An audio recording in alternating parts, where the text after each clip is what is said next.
Hello, everyone. Juxtaposition here.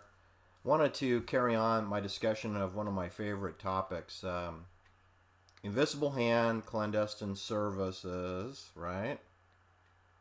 And private banking, which we all know means the concealment of the sources and uses of money, and murder most foul, aka clandestine assassination, typically of their own people.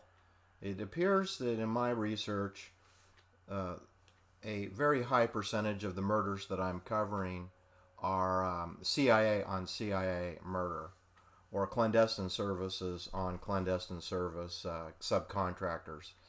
Now, I suppose if you expand it out to COVID and you expand it out to the My Lai massacre and you expand it out to Jimmy Jones in Jonestown, you'll have thousands of innocent civilians that are also killed by the invisible hand of clandestine services. So when you're talking about 9/11, when you're talking about Pearl Harbor, when you're talking about Jonestown, My Lai massacre, when you're talking about 9/11 and the planned bombings of three buildings in Manhattan, lower Manhattan, and in the looked like a planned demolition of the accounting department of the Pentagon, then you're talking about murdering innocent people that were not on the payroll necessarily of the CIA, but were just in the wrong place at the wrong time, or drone attacks or dropping firebombing of Japanese cities and then calling it a hydrogen bomb when it was really firebombings. In any case, you're destroying people's homes and their lives, or flying an SR-71 spy plane over Managua, Nicaragua at lunchtime on a Thursday or a Friday when people are, at work and their windows get blown out of their offices. I call that terrorism, not reconnaissance.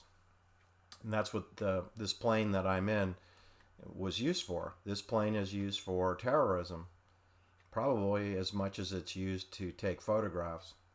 All right, so anyway, what I wanted to add some clarity to the story of Roberto Calvi, because in all of these murders, it's rare that we see, private bankers getting whacked, but they do, just like scientists do, just like engineers do, just like innocent civilians do. Private bankers get whacked. And for all the private bankers out there that are brave enough to watch my channel, that means you too. That means you can get whacked. Look, if Erin Valenti can get whacked and Abigail Folger, alumnus of Harvard University, if she can get whacked at age 25, 28 times by an M7 bayonet, then you can get whacked too, okay? If they whack little girls, they'll whack a mature man, a passive-aggressive, obedient, oath of secrecy. Yeah, you'll get whacked too. If you chitty-chat with your psychologist, you can go bye-bye.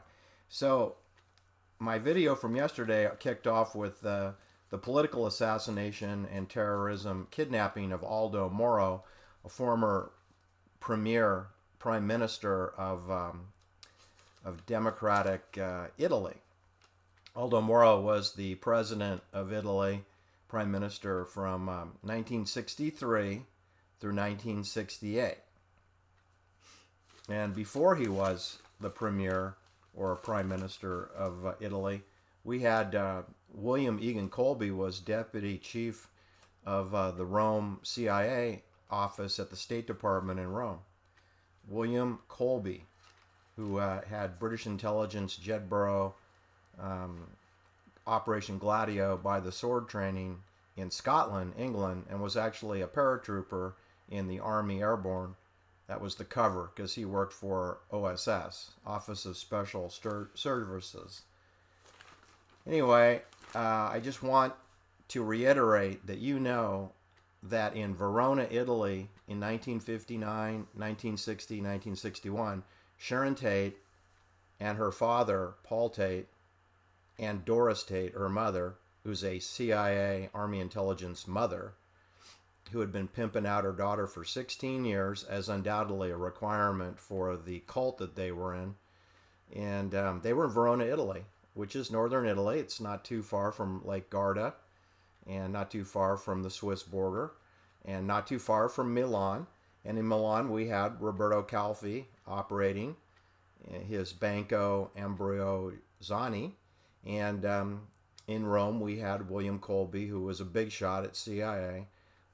And he's entertaining archbishops and cardinals and luminary from the Holy See, the Vatican City. And all that's going on using Paul Tate, Colonel Paul Tate, and William Egan Colby, CIA. Then after those two return to the United States, Sharon Tate's father was reassigned to Fort MacArthur in San Pedro, which is at the Port of Long Beach, Port of Los Angeles. And then he was given new assignments in the Los Angeles County area. William Colby was sent to Bangkok, Thailand for the State Department, which at that time was the largest United States embassy in the world, was Bangkok, Thailand. It is today the third largest, surpassed by the Afghanistan Kabul embassy, and then I think Iraq, Baghdad is number 2, and now the Opium Embassy in Bangkok is number 3. That's why Bangkok was set up, was for Burma. It was to coordinate the air transport of opium, processed heroin, out of Burma, which is landlocked. Okay, you have the same situation in Afghanistan. It's landlocked, so you need air transport to get the heroin out of Afghanistan. In the case of Iraq, again, it's landlocked, but that is the second highest producing country for oil reserves, for proven oil reserves. Let me get this straight. Iran is number 1, Venezuela is number 2, and Iraq is number 3. So wherever there's these big United States embassy facilities, Afghanistan, Iraq, Bangkok, Thailand, it's because of big heroin, big oil. That's it, really. I don't know what it's going to be in the future, but in the past, it was all about oil, energy, and drugs. Primarily heroin. You can throw cocaine in there and other products too. Anyway, what I wanted you to know is that when we talk about the 5 crime families of New York, which was celebrated in a documentary style with The Godfather, Paramount Pictures, owned by Gulf and Western, featuring Marlon Brando and Al Pacino and James Caan, right, and Robert Duvall, who all had long careers in CIA Hollywood. That's right. That's what I said, CIA Hollywood. Anyway, that film celebrates the 5 crime families of New York, which were entering into the drug business, which is the indication of where the CIA was interested in. Because all the 5 crime families in New York are partners with clandestine services. And we're talking about the Bonanno crime family, which by 1963, that was under the leadership of Joe Bonanno. And then we had the Colombo crime family, and that was under the guidance of Joseph Colombo. I'm talking about circa 1963, the year that John Kennedy was assassinated, the year that his brother Robert, the Attorney General, was rounding up many members of these crime families and arresting them. 1,840 of them were rounded up over a 2.5-year period. So it definitely turned on a fire alarm at CIA, who's partnered with these crime families. So we have Joe Bonanno, Joseph Colombo, Carlo Gambino, Vito Genovese, and Tommy Lucchese. So those are the 5 crime families: Bonanno, Colombo, Gambino, Genovese, Lucchese. Those are the 5 crime families of New York. And there is a Jewish component to these families, as well as Sicilian. Sicilian is the dominant DNA for these crime families. That's important because that helps explain how Roberto Calvi was off. He was Northern Italian out of Milan, Italy, but his close partner working with these 5 crime families, which are all Sicilian, was Michele Sindona, who was from Messina, Sicily, and went to the University of Messina. And Michele Sindona is the exact same age as was Roberto Calvi, who died under a phony fake passport, Gianni Roberto Calvini. That was what was in his pocket, along with 12 pounds of bricks and $13,000 of currency in 5 denominations, 5 different currencies, 5 different nations, as he hung from an orange rope with a love knot underneath the Blackfriars Bridge, a Freemasonry bridge with a Argentinian motif. Because at that time, in June 1982, we had the Falklands War, fake war, Argentina versus the United Kingdom, which is fake, but it was designed to test out the Exocet missile guidance systems, because Argentina is completely controlled by the clandestine services, so as is London. So I don't know what you'd fight about, because who cares about this island, the Falklands? Who cares about the Falkland Islands? Who cares? This is where Prince Andrew, I think, got decorated, right? Prince Andrew, friend of Jeffrey Epstein.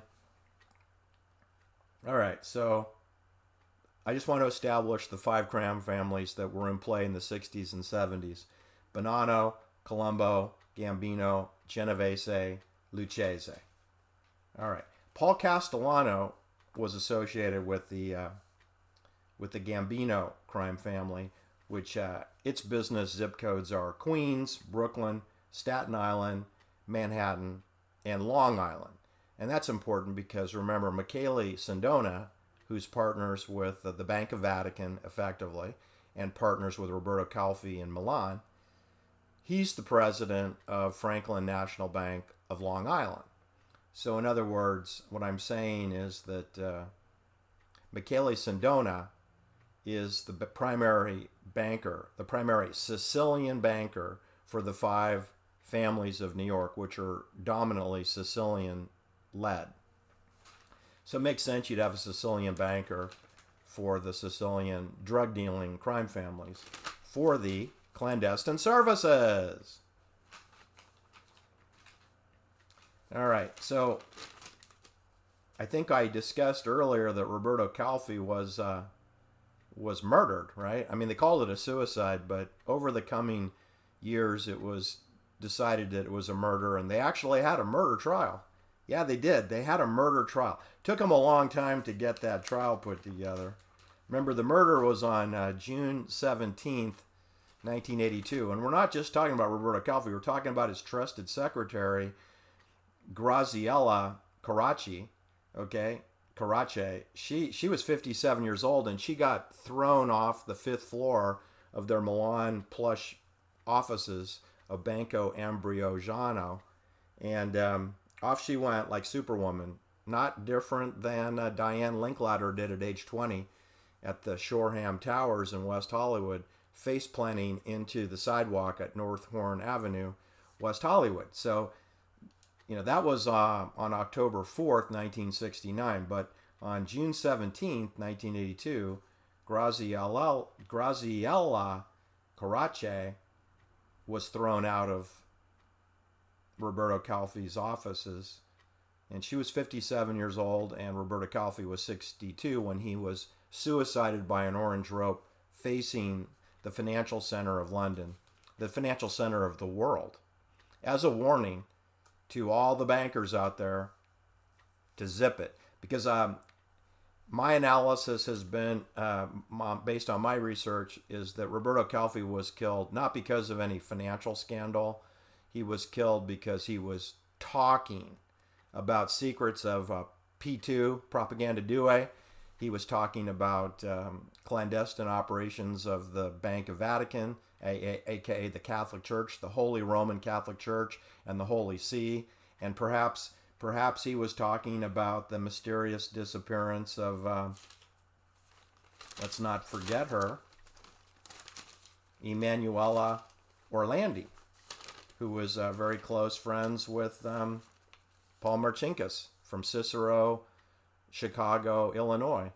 Paul Marcinkus, the president of the Bank of Vatican, aka the Institute of Religious Studies, or the Institute of Religious Works, or whatever they want to call a bank, a Swiss bank, that they don't want you to know that the Catholic Church is operating a money laundering facility in the Holy See. And they have a 15-year-old little girl whose father handled the papal visits, and she goes missing and is presumed dead.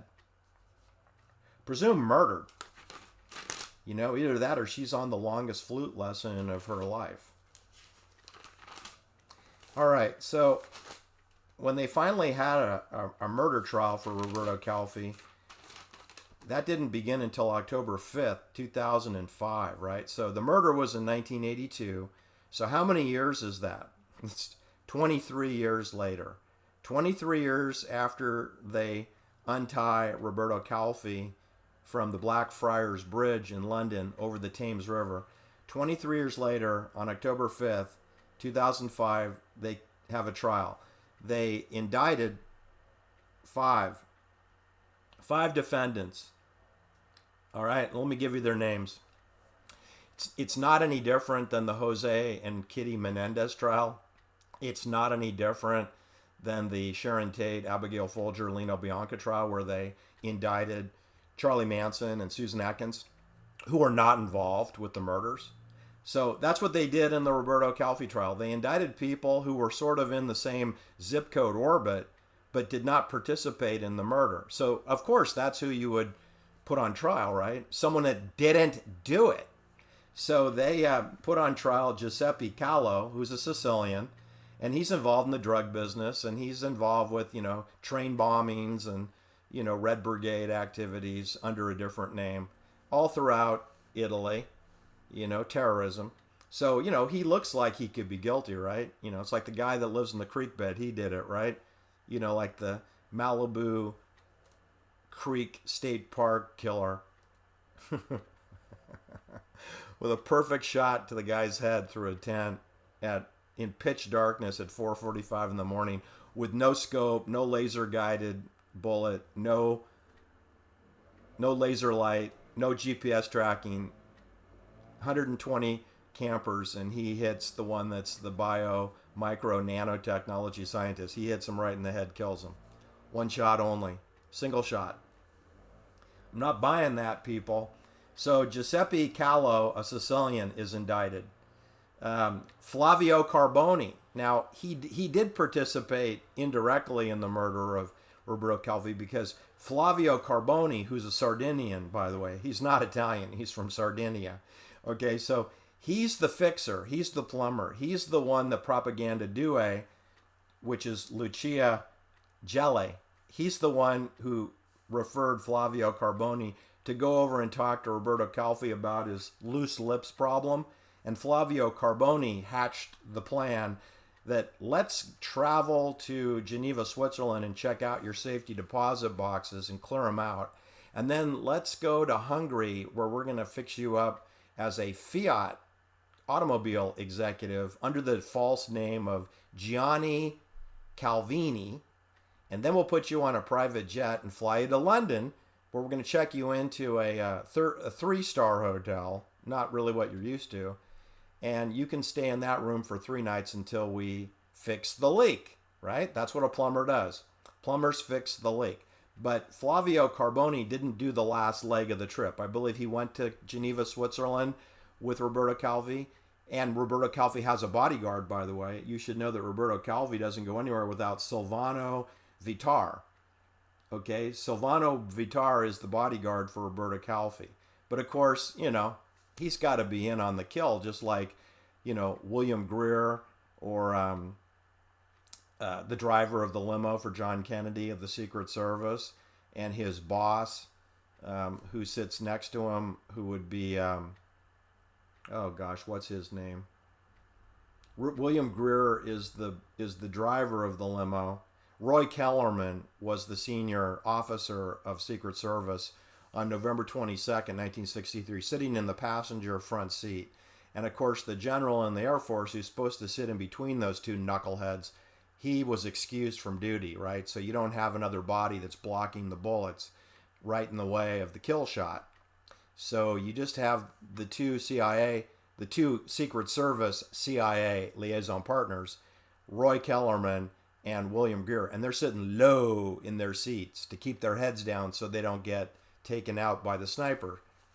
All right, so what I'm saying is that they indicted Giuseppe Callo, a Sicilian, Flavio Carboni, the plumber from Sardinia, the bodyguard for Roberto Calvi, Silvano Vittar, and Emanuela Kleinzig, an Austrian girlfriend for Flavio Carboni, the plumber. They indict his girlfriend from Austria, of course. Want to make this really international. And then the final person is Ernesto Diotalavi, who is associated again with terrorist activities, Operation Gladio, bombings, piazza bombings of trains. So those are the 5 people that are put on trial for the murder of Roberto Calvi. And I'm here to tell you, based on my investigation, none of these 5 people killed Roberto Calvi.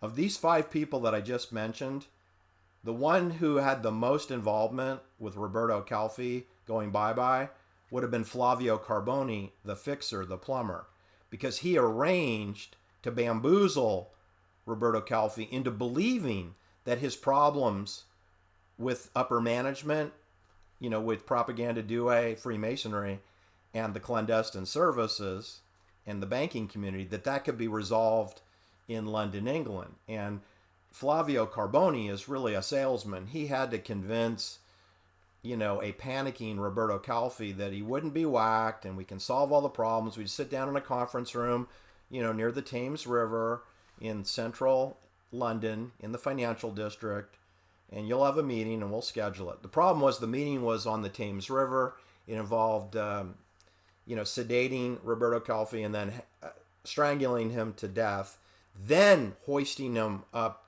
below, over the River Thames, underneath the Blackfriars Bridge from the scaffolding.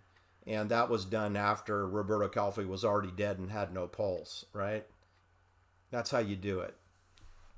You don't drag people kicking and screaming to their deaths. You take care of it privately. Anyway, so those 5 people were put on trial, and they had a almost 2-year trial, so definitely exceeding the Manson trial, which only lasted 6 months, and exceeding the O.J. Simpson trial, which lasted about a year. So almost twice as long as the O.J. Simpson trial. It was, I think, 22 months long trial, because the trial verdicts came back on June 6, 2007. The trial began on October 5th. So let's see, July, August, September. So, it's about a 21-month trial. And you won't be surprised to know that the 5 people that were indicted for murder, they were actually acquitted. So they actually got the verdict correct. There was insufficient evidence to prove that Flavio Carboni, Giuseppe Callo, Emanuela Kleisberg, the girlfriend to Flavio Carboni, Ernesto Diatalavi, and Silvano Vittor, the bodyguard, that they killed Roberto Calvi. So they were acquitted. So there was a trial, and they were acquitted. However, my research indicates that the person who actually participated in killing Roberto Calvi, who was 40 years old, living in London at the time, was none other than a Sicilian by the name of Francisco di Carlo. He was living in London, and he would have been the supervisor. The surveillance circuit, closed circuit cameras at the Cloisters Hotel in the Chelsea district, again close to Roman Polanski's apartment, they show Roberto Calvi leaving the Cloisters Hotel, close to midnight, with 2 young men who I'm going to assume worked for NATO forces, Black Ops, wet ops, because this is going to be a black ops, wet ops, because it's at night under cover of darkness, and they're going to go out on a boat on the Thames River.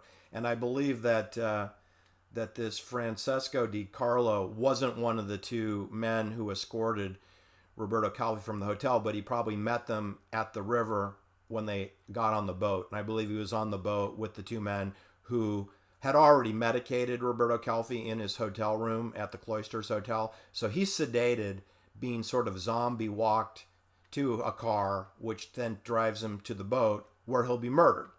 And then once his pulse is dead, they move him to the Blackfriars Bridge. And so I don't know the names of the two, men in their 20s who would have done this. It's like I don't know the names of the bayonet soldiers who killed Sharon Tate and Abigail Folger and Lena LaBianca, who I believe was pacified before he could get to the 6 loaded guns in his mother's house, and who stands 6'2", 235 pounds, former military policeman from United States Army. So I believe he was pacified from the get-go. And I believe that Sharon Tate and Tom Coomer were pacified as well. And the other victims were not, which explains why they have more wounds and tried to flee and have their wounds in radial patterns from all sides. When you're pacified, you can be killed on one side, like Lena was only killed through his chest, or Sharon Tate, her back and her chest. Tom Coomer, his back and his chest, because they're already neutralized people. So Lucia Gelli, who is a Grand Master of the Freemasons Propaganda Due, and he was born in Tuscany, and he comes from Illuminati fascist background, supporter of Mussolini, and was a member of the Black Shirts. So he's always been a Agenda 21 New World Order guy. And he was not charged with the crime, even though he's guilty as hell. And he just recently died at age 96. You should know that the killer of Roberto Calvi, who I'm going to call Sicilian Francisco Di Carlo, he passed away April 16th, 2020, when the coronavirus hoax was rolled out. And of course, they called that a coronavirus death, which Wikipedia renamed it COVID, because it hadn't been called COVID yet. It was just coronavirus, which everyone found out that was the common cold. So when a guy who at that time was Francisco Di Carlo is, was 40, and then he's like 71 years old. Now he's 79 years old. Francisco Di Carlo passes away from the COVID thing at age 79 in Paris, France. So no, he's not in prison. He's living in Paris. And he dies at age 79. So he goes pretty long for a guy who was a murderer. So, but I'm trying to tell you, just like all the other cases, the actual people that authorized and sanctioned the killing, which would be Lucelli Gelli, he dies at age 96. And the actual supervisor killer in field in London, England, Francisco Di Carlo, he dies at age 79 just recently, a couple years ago, in Paris, France. All right, so doesn't explain where Emanuela Orlandi is, does it? But anyway, I guess that's my point. I wanted you to know that this is a very international affair, because we have lots of Sicilians involved with the distribution of drugs. But when we have Northern Italians involved with the financial aspects, coordinated with London and Geneva, Switzerland, and Lugano, Switzerland.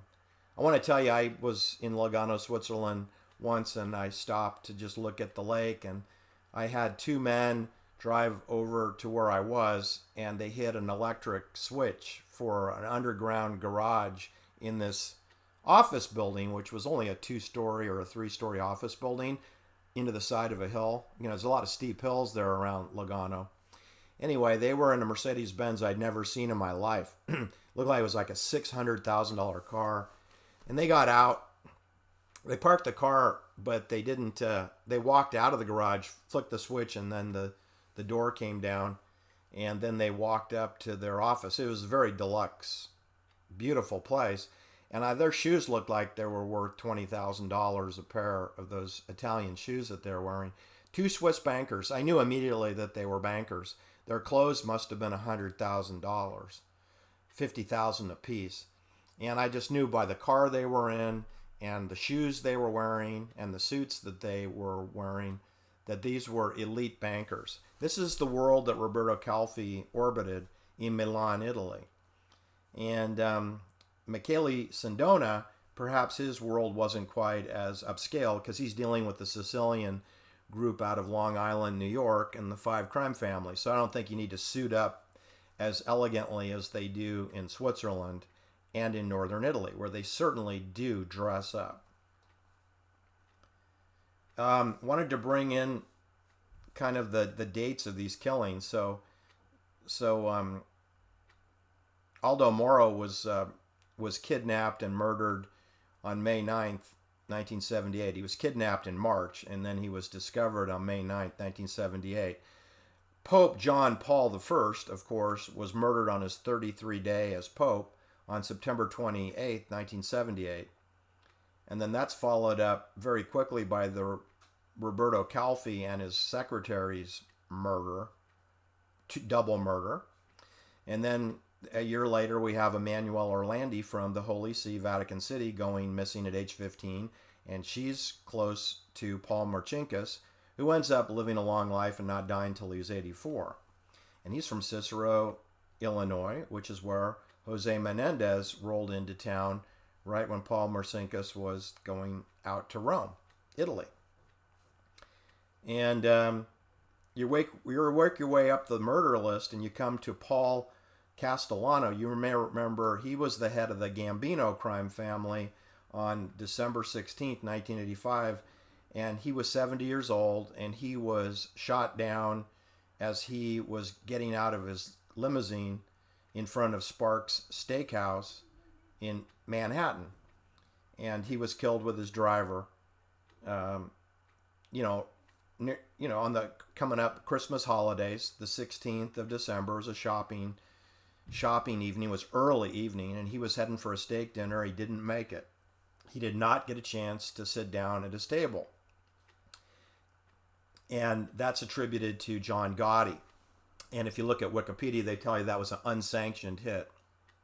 Okay, well, Wikipedia is a poppycock purveyor, and that's baloney. There's no such thing as an unsanctioned hit. That's like 3 Days of the Condor with John Houseman, a Romanian Jew, and Robert Redford played Joe Turner, the CIA operative who worked at the Literary Historical Society in Manhattan, that he discovered a rogue element of the CIA. That's poppycock. There's no such thing as a rogue element.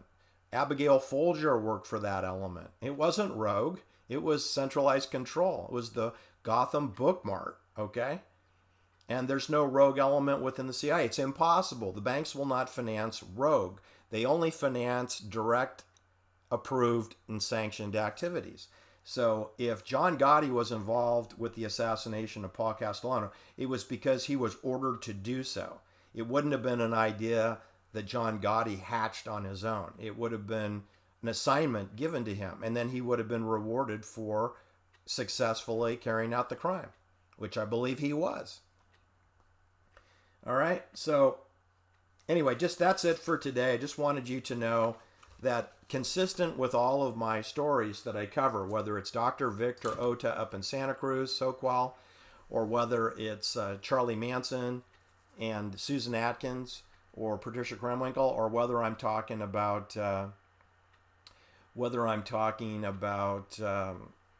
Roberto Calvi and Michele Sindona murders, which they never had a murder trial for Michele Sindona, or whether we're talking about the murder for Paul Castellano, they never, ever, ever put the murderers on trial.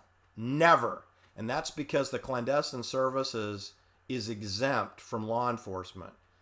There is no attorney general. There is no district attorney. There is no sheriff's department. There is no municipal city police that has the authority to make an arrest of a NATO soldier with a bayonet or a professional assassin with an orange rope, or if you're talking about the William Colby who gets assassinated at age 76, or if you're talking about Johnny Roselli who got assassinated, I believe, at age 71, or if you're talking about, Sam Giancana getting assassinated, in his downstairs kitchenette.